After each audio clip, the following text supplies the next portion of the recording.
Hello and welcome to Module 7D of the Bucket Ministry Training Series. In this module, we are going to be discussing how to complete a survey on a recipient of the bucket filter on a follow-up visit. And we're going to make some assumptions. Number one, that you already have the Survey 123 app loaded on your electronic device and that you are already logged into that survey with your specific license that you were given.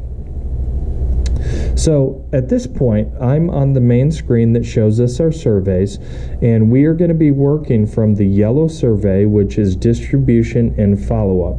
So I'll go ahead and click that, and then we will go ahead and click collect, which will start a brand new survey. And as we can see, it found our location, so we're good on that.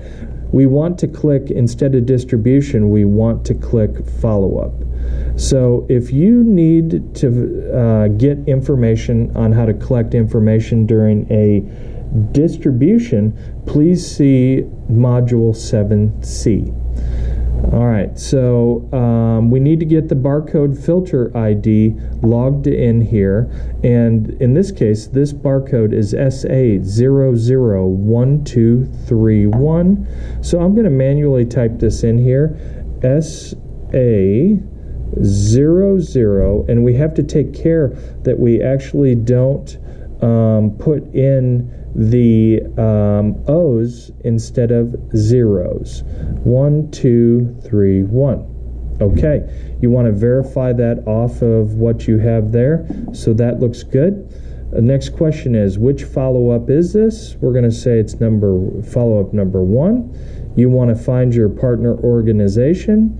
You want to find the country that you're working in. Again, if either your organization or country are not listed, please let us know as soon as possible. Name of the village. And you're going to see a lot of these questions are the same as the distribution questions were. Name of the village, I'm just going to type in test. Date and time, we just want to make sure that the date is accurate. Name of person conducting the survey, I'm going to type in test, but hopefully if you would type in someone's actual name there, that would be great. Is there a church in this village? Either yes or no. Last name of the homeowner. I will type in test. The next 3 questions relate to how many people in the household that live there at least 2 weeks per month. So the number of adults 18 and older living at home at least 2 weeks per month, let's say it's 2. The number of children 5 to 17 living in the house at least 2 weeks per month, let's say it's 2.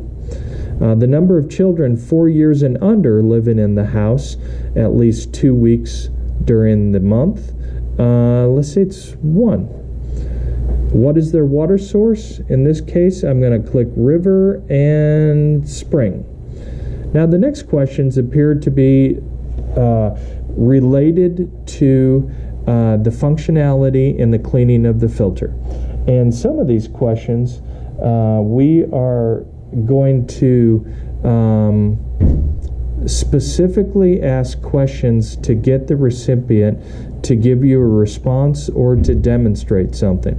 But the first question that you're going to ask is, do they appear to be using the filter? Well, you're actually not going to ask that question of the recipient. The question that you are going to ask instead is, could you show me where your filter is? And those are 2 different questions. The first one is, do they appear to be using their filter? And if we ask them that, they would say, oh yes, of course I'm using the filter. But we want to know for sure if they're using their filter. So we're going to ask them, can you show us where your filter is located? And by you making a judgment on if their filter is located in a spot in their home that appears that like they're using it, then we're going to assume they're using it. If it's hung high up on a wall someplace in their home, or on the outside of their home, or it's in part pieces and parts, we're going to assume they're not using it. So you want to ask questions and get them to show you where their filter is so you can determine if they're actually using it. Because we care just as much if they're not using it as we do if they are using it. Because if they're not using it, it's a resource that's going out into the field and it's not being used.